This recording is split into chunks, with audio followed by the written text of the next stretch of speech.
ቀዳሚ መረጃችን ህንጻዎች 9ኛ ወለል ላይ መድረሳቸው ተገልጿል። በቅጠል ተራ እየተገነቡ ያሉ ቤቶችን በቀዳሚነት እናሳያቸዋለን። የአቶ ክርስቲያን ታደለ መዝገብ ወይም በእናቶ ክርስቲያን ታደለ መዝገብ የዋናው ክስ ብይን ለሐምሌ 3 ተቀጥሯል። ማረሚያ ቤቱ በሰማያዊ መብት አያያዝ ላይ ማብራሪያ ሰጥቷል። የነ ክርስቲያን ታደለን ጉዳይ በቀዳሚነት እንዲሁም በተከታይነት ዜናዎች እናደርሳለን። 18 ሚሊዮን ብር የሚያወጣ ሃይሉክስ ፒክአፕ ተሽከርካሪን ሰውረው አካሉ እንዲበተን ያደረጉ ግለሰቦች አሉ። አንደኛው ግለሰብ ከ6 ግብረ አበሮቹ ጋር የፈጸመው ድርጊት መነጋገሪያ ሆኗል። የምትመለከቱት ነው። እናንተስ የምትቀጥሯቸውን ሰራተኞች ምን ያህል ታምኗቸዋላችሁ? በዚህ ዜናችን ሰማላችሁ። ሰርቲፊኬት የሌላቸው የኮንስትራክሽን ባለሙያዎች በስራ ላይ እንዳይሳተፉ የሚከለክል አሰራር ሊተገበር ነው። ይሄን ጉዳይ እንነግራችኋለን። ታግተው የነበሩ 48 ዜጎች ሙሉ በሙሉ ተመልሰዋል። የታጠቁ ኃይሎች በፈጸሙት ጥቃት አንድ ሚሊሻ፣ አንድ መደበኛ ፖሊስ፣ አንድ የአድማ ብተና ፖሊስ መስዋዕት ሆኗል ብሏል የዞኑ ፖሊስ። ይሄን መረጃ በመጨረሻ የምንነግራችሁ ነው። እንዴት ውላችኋል? ለዛሬ ለሰኔ 17 ዕለተ ረቡዕ ያዝናቸው መረጃዎች እንደተለመደው ለእናንተ እናደርሳለን። የተመራረጡትን ብቻ መርጠን ለእናንተ ውድ ቤተሰቦቻችን የምናደርስበት ቻናላችን ነው። ለጥቂት ደቂቃዎች ከኔ ጋር ቆይታ ታደርጋላችሁ። ሁሌም እንደምንላችሁ ከሰኞ እስከ አርብ ድረስ ዜናዎችን ለእናንተ እናደርሳለን። ቅዳሜ ደግሞ አሃዱ መድረክ በዚሁ በአሃዱ ኒውስ ኤንድ ፖለቲክስ የዩቲዩብ ቻናላችን ላይ እንግዳ ተጋብዞ የሚቀርብበት ነው። አዘጋጇ ሊዲያ አበበ ነች። ይሄ እንደሆነ እንግዲህ በቀጥታ ወደ ቀጣዩ መረጃ ነው የምናልፈው።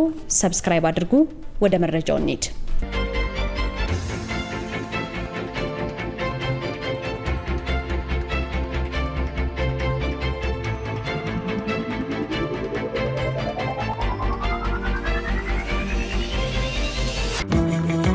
ከ17ኛው መቶ ክፍለ ዘመን አንስቶ የጠቢባን የአብርሆታቸው ምንጭ ልዩ ቡናና የቡና ጥበብ ነው።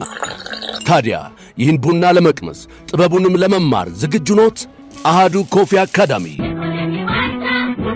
በአዲስ አበባ ትምህርትና ስልጠና ቁጥጥር ባለስልጣን ፈቃድ በማግኘት የረጅም ጊዜ ልምድ ባላቸው ባለሙያዎች በመታገዝ የተለያዩ የቡና አይነቶችን የመቅመስ ኮፊ ካፒንግ፣ የቡና ቆላል፣ ሮስቲንግ፣ ጣዕምን፣ ፍሬዎችን፣ ማዕዛንና አሲድነትን የመለየት ጥበብ በባሬስታና አግሮ ማርኬቲንግ ዘርፎች ስልጠና ለመስጠት ዝግጅቱን አጠናቋል።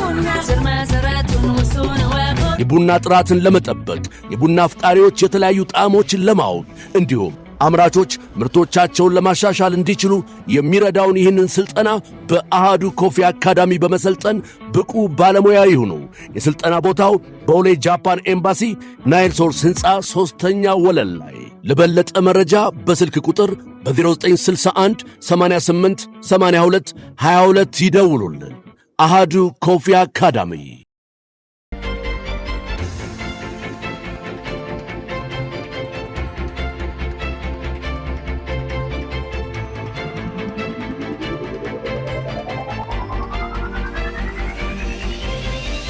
ቅጠል ተራ የተጀመሩት ህንጻዎች 9ኛ ወለል ላይ መድረሳቸው ተገልጿል። የምትመለከቷቸው ቤቶች የአዲስ አበባ ከተማ ከንቲባ ወይዘሮ አዳነች አበቤ ዛሬ 2 ወር የተጀመሩት የቅጠል ተራ የቤቶች ግንባታ ፍጥነት እየተከናወነ እንደሆነ ነው የገለጹት። በአዲስ አበባ ከተማ ቅጠል ተራ የተጀመሩት ህንጻዎች 9ኛ ወለል ላይ ደርሰዋል ብለዋል ከንቲባዋ። ቦታውን ከማጽዳት ጋር በተያያዘ የዛሬ ወር የተጀመሩ ህንጻዎች 4ኛና 5ኛ ወለል ላይ ደርሰዋል ብለዋል። ከ2 ሳምንት በፊት የግንባታውን ሂደት በመመልከት ሌሎች የተጨመሩ 3 ህንጻዎች አሉ። እነሱም በጥሩ ሂደት ላይ ይገኛሉ። ቅጠል ተራ እየተባለ በሚጠራ ቦታ ነው ይሄ የሆነው።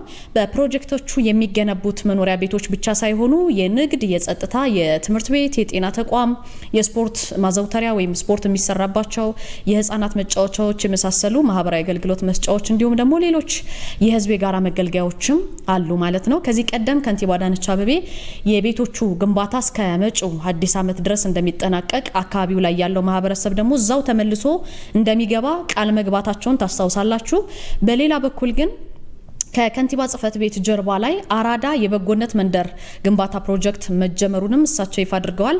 በክረምት በጎ ፈቃድ 2500 ቤቶችን ለመገንባት አቀደናል ነው ያሉት ከንቲባዋ ማለት ነው። በአራዳ የበጎነት መንደር ደግሞ ባለ 9 ወለል 8 ህንጻዎችና 2 ባለ 4 ወለል የገበያ ማዕከል እንደሚገነቡ ነው እሳቸው የገለጹት። ግንባታው ሲያልቅ ግን የአካባቢውን ገጽታ ሙሉ በሙሉ ይቀይረዋል ተብሏል ይሄ ፕሮጀክት። ከዚህ በተጨማሪ ግን የጋራ መገልገያዎች፣ አረንጓዴ ስፍራዎች፣ የህፃናት መጫወቻ፣ የስፖርት ሜዳዎችም እዚህ ጋም ይገነባሉ። ይሄ ፕሮጀክት ከባለሀብቶች ጋር በቅንጅት እንደሚሰራ ጠቁመዋል ከንቲባ አዳነች አቤቤ። ሚድሮክ ኢንቨስትመንት ግሩፕ አለ፣ የኢትዮጵያ ኤሌክትሪክ ኃይል አገልግሎት፣ በላይነህ ክንዴ፣ ያደታ ጁነዲን እያንዳንዳቸው አንድ ባለ 9 ወለል ህንፃ ይገነባሉ ተብሏል ማለት ነው። እንዲሁም ደግሞ ቲኤንቲ ኮንስትራክሽን፣ ግራንድ ሌጋሲ ሃውስ፣ ኢቲ ኦንላይን ኮሌጅ፣ አብይ ማስረሻ፣ ዲማ ሪል ስቴት፣ ቴምር ሪል ስቴት፣ ስናፕ ትሬዲንግ፣ ጊፍት ሪል ስቴት፣ መሐመድ አድናን፣ አሚር በድሩ በጋራ ህንፃዎችን ይገነባሉ ተብሏል። ይሄ የገዳም ሰፈርና ጣሊያን ሰፈር የሚባለውን ቦታ ፕሮጀክት ሲጠናቀቅ ከቅጠል ተራ ፕሮጀክት ጋር እንደሚገናኝ ነው ያመላከቱት ከንቲባ አዳነች አቤቤ። መላው የከተማው ነዋሪ እንግዲህ በክረምት የበጎ ፈቃድ አገልግሎት ላይ እንዲሳተፍም ጥሪ አቅርበዋል። ከዛ በተጨማሪ ግን የአካባቢ ጽዳት፣ የጎርፍ መከላከያ ግንባታ መጪው ክረምት ስለሆነ ምንም ገቢ ለሌላቸው ማዕድ ማጋራት፣ ደም ልገሳ፣ የአረንጓዴ አሻራ ችግኝ ተከላ ሁሉ አለ። የማጠናከሪያ ትምህርትም ይሰጣል። የነጻ ሕክምና አገልግሎት፣ የመንገድ ትራፊክ እንደዚህ አይነቶችን የሚያሳልጥ የበጎ ፈቃድ እንደሚያካትትም ከንቲባ አዳነች ገልጸዋል።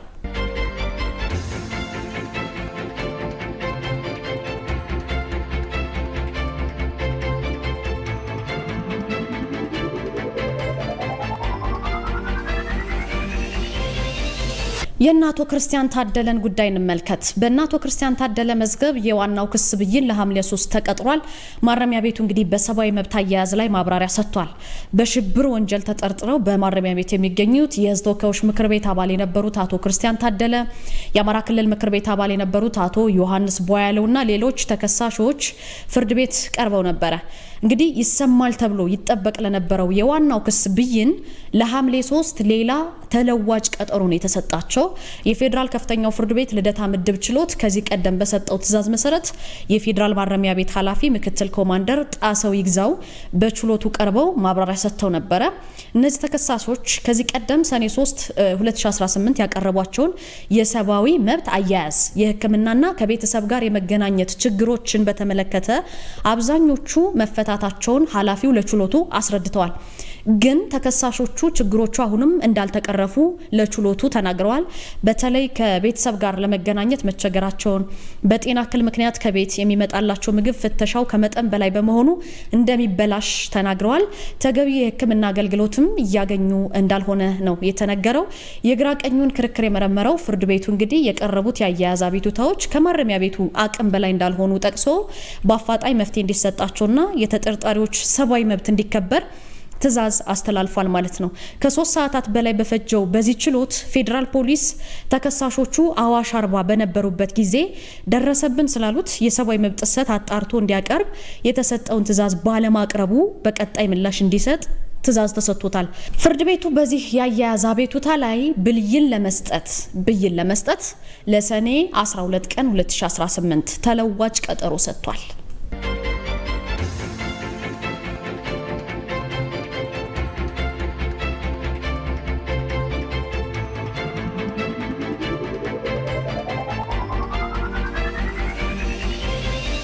$18 ሚሊዮን ብር የሚያወጣ ሃይሉክስ ፒክአፕ ተሽከርካሪን ከሰወሩ በኋላ አካሉ እንዲበተን የተደረገበት ወንጀል አለ። ይሄን ያደረገው አንድ ግለሰብ ነው። ከ6 ግብረ አበሮቹ ጋር ነው ይህን ድርጊት የፈጸመው። አበራ መረሳ የተባለ ተጠርጣሪ ወንጀሉን የፈጸመው ሰኔ 5 ቀን 2018 ዓ.ም ነው። በአሽከርካሪነት ተቀጥሮ ከሚሰራበት ቦሌ ክፍለ ከተማ ልዩ ቦታው ስታዲየም አካባቢ ከሚገኝ አንድ የኮንስትራክሽን ድርጅት ውስጥ ነው። ተጠርጣሪው ወንዶሰን አባተ፣ ሶይቭ ሙኒር፣ ክንዱ ደጉ፣ ስንታየው ተመስገን፣ ብሩክ ግርማ፣ ባህሉ ሲሳይ ከተባሉ ከነዚህ ካበሮቹ ጋር ተመሳጥሮ ግምቱ ወደ 18 ሚሊዮን ብር የሚያወጣ የሰሌዳ ቁጥሩ ኮድ 3 አዲስ አበባ የሆነ ሃይሉክስ ፒክአፕ ተሽከርካሪን ከድርጅቱ ይዞ በመውጣት ከአንድ ሰው ጋር በ600 ሺህ ብር ለመሸጥ ተስማምቷል።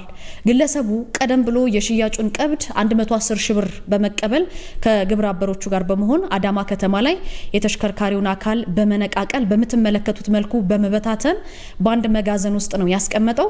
የወንጀል ድርጊቱን ሲያጣራ የነበረው ደግሞ የቦሌ ክፍለ ከተማ ፖሊስ ዋና መምሪያ ነው።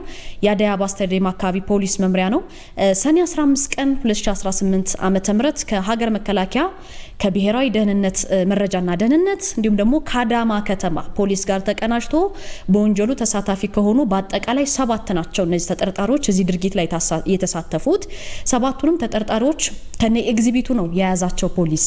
የመንግስትም ሆነ የግል ድርጅቶች ሰራተኞችን ሲቀጥሩ የሰራተኞችን ማንነት ማናቸው ምንድናቸው የሚለውን የሚገልጽ አስፈላጊ ሰነዶችን አሟልቶ መሆን እንዳለበትም የአዲስ አበባ ፖሊስ ዋና ጠቅላይ መምሪያ መልእክቱን ለህብረተሰቡ አስተላልፏል። ይህ የተሰረቀው ወይም ደግሞ ከሚሰራበት ድርጅት ያስወጣው መኪና በምትመለከቱት መልኩ ተበታትኖ ነው የተገኘው።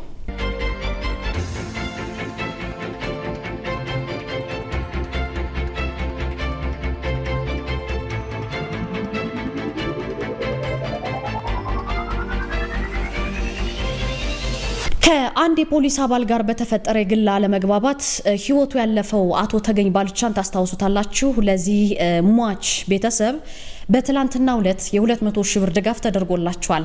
ሟቹ አቶ ተገኝ ባልቻ እንግዲህ እኛም ከዚህ በፊት እንደዘገብነው ከአንድ የፖሊስ አባል ጋር በተፈጠረ የግል አለመግባባት ሽሮ ሜዳ አካባቢ ህይወቱ ማለፉ የሚታወስ ነው። ፖሊስ ይህንን አባል በወቅቱ በቁጥጥር ስር በመዋል ተገቢውን ምርመራ እያጣራና በአቃቢ ህግ በኩል ሁሉ ክስ ለማስከፈት በእንቅስቃሴ ላይ የሚገኝ መሆኑን ታውቃላችሁ። የተከሳሹ የስራ ክፍል የሆነውም የጉለሌ ክፍለ ከተማ ፖሊስ ዋና መምሪያ ለዚህ ለሞተው ግለሰብ ቤተሰቦች የ200 ሺህ ብር የገንዘብ ድጋፍ ትላንት አድርገውላቸዋል። የዋና መምሪያው አዛዥ ምክትል ኮሚሽነር ገና ነው ጥበቡ ናቸው። የሟች እናት ወይዘሮ አየለች ቸሬም አሉ። የሀገር ሽማግሌዎች በየደረጃው ያሉ የፖሊስ አመራሮች አባላት ነው የተገኙት በዚህ መርሃ ግብር ላይ ማለት ነው። በሟችና በፖሊስ አባሉ መካከል በተፈጠረ አለመግባባት ሟች የአባሉን ጥርስ ማውለቁንም ነው የተገለጸው። ተከሳሽም በዚህ ምክንያት የሟች ህይወት እንዲያልፍ ማድረጉ ተመጣጣኝ ስላልሆነ ድርጊቱ ተቋሙን የማይወክልና ፖሊስ ከቆመለት የህዝብ አገልጋይነት አላማ ጋር የሚጋጭ ስለሆነ የተሰማቸውን ሀዘን ገልጸዋል። በወቅቱ አንዳንድ ጸረ ሰላም ኃይሎችም የተፈጠረውን ድርጊት እንደ መልካም ሁኔታ ተጠቅመው በፖሊስና በህብረተሰቡ መካከል አለመግባባቶች እንዲፈጠሩ በማህበራዊ ሚዲያ ከፍተኛ ቅስቀሳ ሲያደርጉ እንደነበረ ጠቁመዋል። ሊፈጠር የነበረውን ችግር እንግዲህ ሰላም የሚወደው ህዝብ ደግሞ የአካባቢው ነዋሪም ደግሞ እንዲረግብ መደረግ መቻሉን ነው ያነሱት። ምክትል ኮሚሽነሩ ከዚህ ቀደም ለሟች ቤተሰብ የመኖሪያ ቤትና የንግድ ሱቅ ሰጥተዋቸው ነበረ። ያንንም አስታውሰዋል። የክፍለ ከተማ ፖሊስ ዋና መምሪያም አባላቱም ሁሉ የ200 ሺህ ብር ድጋፍ ደግሞ ትላንትና በተጨማሪ አድርገውላቸዋል ለዚህ ሟች ቤተሰቦች ማለት ነው። የተፈጠረውን ችግር ከአካባቢው የሀገር ሽማግሌዎች ከሃይማኖት አባቶች ከዚሁ ከሟች ቤተሰቦች ጋር በመሆን ሰላም እንዲፈጠር ሰላም እንዲወርድ ላደረጉ ሁሉ ምስጋናቸውን አቀርበው ድጋፉ እንደሚቀጥል ጠቁመዋል። የሟች ወላጅ እናት ወይዘሮ አየለች ልጃቸው የቤተሰብ ኃላፊ ጧሪ ደጋፊያቸው በመሆኑ የተሰማቸውን ጥልቅ ሀዘን ገልጸው ነበረ።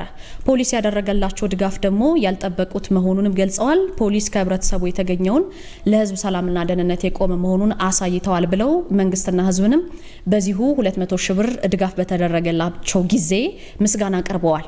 የአካባቢው ነዋሪዎች ደግሞ በወቅቱ የተፈጠረውን ቁጣ በጋሞ ባህል የሽምግልና ስነ ስርዓት መሰረት የሟች ቤተሰብንና የአካባቢው ማህበረሰብ በማረጋጋት በፖሊስም በሟች ቤተሰብ መካከል የተፈጠረውን ችግር በሰላም እንዲፈታ ማድረጋቸውን ገልጸዋል። ማንኛውም ችግር ግን ሲያጋጥም ህዝብና ፖሊስ በመነጋገር በመፍታት ለጋራ ሰላም በቅንጅት መስራት አስፈላጊ መሆኑን ተናግረዋል ማለት ነው። በቦታውም የተገኙ የፖሊስ አባላትና አመራሮች በተፈጠረው ክስተት መጸጸታቸውን ገልጸው ፖሊስ ከህዝብ የተገኘ የህዝብ ልጅ ስለሆነ አስፈላጊውን ጥንቃቄ ማድረግ አለበት ብለው ለሀዘንተኞችም መጽናናትን ተመኝተውላቸዋል።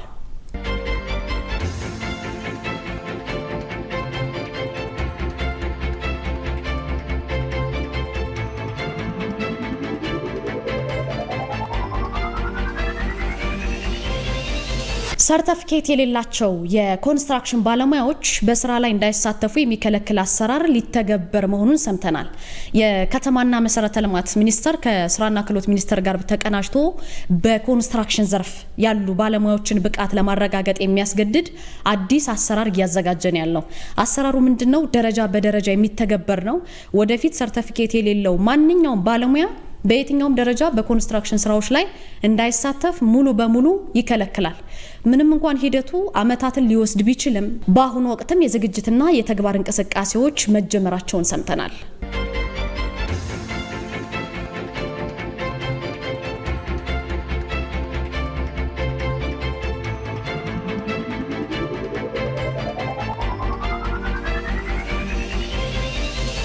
ወደ መጨረሻው ዜና ሳልፍ ታግተው የነበሩ 48 ሰዎች ሙሉ በሙሉ ተመልሰዋል። የታጠቁ ኃይሎች በፈጸሙት ጥቃት አንድ ሚሊሻ፣ አንድ መደበኛ ፖሊስ፣ አንድ የአድማ ብተና ፖሊስ መስዋዕት ሆነዋል ብሏል የዞኑ ፖሊስ። በዚህ መሰረት እንግዲህ በማዕከላዊ ኢትዮጵያ ክልል የምስራቅ ጉራጌ ዞን ፖሊስ አዛዥ ኢንስፔክተር ሙሰማ ጀማል ናቸው ይህንን ያሉት። ታግተው የነበሩ ወደ 48 ዜጎች ሙሉ በሙሉ ተመልሰዋል ሲሉ ገልጸዋል። እንደ ፖሊስ ገለጻ ሰኔ 13 2018 በዚሁ ዞን ሶዶ ወረዳ ሱተንና ጢያ የሚባል ቦታ ላይ በተለምዶ ቃሬ ተብሎ የሚጠራ አካባቢ ላይ የታጠቁ ኃይሎች ሸኔ አንድ መለስተኛ የህዝብ ማመላለሻና ፋይፌል አነስተኛ የህዝብ ሚኒባስ ተሽከርካሪ አስቁሞ ተሳፋሪዎችን የማገት እንቅስቃሴ አድርጓል። በወቅቱ በአካባቢ የነበሩ ሚሊሻዎች፣ መደበኛና የልዩ ኃይል ፖሊሶች ተሳፋሪዎችን ለመታደግ ባደረጉት የተኩስ ልውውጥ 20 ተሳፋሪዎችን ማስጣል ችለዋል ማለት ነው። 28 የሚሆኑትን ደግሞ ቡድኑ ወደ አጎራባች የኦሮሚያ ክልል ምዕራብ ሸዋ ዞን ስዶ ዳቺ ወረዳ ይዞ መሸሹን አመላክተዋል ማለት ነው። 28 የሚሆኑትን ማለት ነው። ስለዚህ ተሳፋሪዎችን በማዳን ሂደት ውስጥ በነበረው የተኩስ ልውውጥ ምንድነው የተፈጠረው? አንድ ሚሊሻ፣ አንድ መደበኛ ፖሊስ፣ አንድ የአድማ ብተና አባል በድምሩ 3 የመንግስት የጸጥታ አካላት መስዋዕት ሆነዋል ብለዋል ኮማንደሩ። በዚህ መሰረት በማግስቱ ሰኔ 14 ደግሞ ጸጥታ ኃይሉ ከኦሮሚያ ክልል ጸጥታ አካላት ጋር ሆኖ በተደረገ የተኩስ ልውውጥ ታግተው ያደሩ 28 ተሳፋሪዎችን ማስለቀቅ ተችሏል። ለህዝብ ሰላምና ደህንነት ሲሉ እንግዲህ ከተሰዉት 3 የጸጥታ አባላት መካከል አንድ ተጨማሪ መደበኛ የፖሊስ አባልና አንድ የክልሉ አድማ ብተና አባል በጥይት ተመተው በህይወት ተርፈዋል ማለት ነው። በነበረው ሁኔታ በውል ያልታወቀ ንብረት ከመዘረፉ ባለፈ በተሳፋሪዎች ላይ ግን ምንም አይነት ጉዳት አለመድረሱንና ሁሉም ተሳፋሪዎች በዚህ እገጣ መለቀቃቸውን ከዞኑ የወጡ መረጃዎች ያመላክታሉ።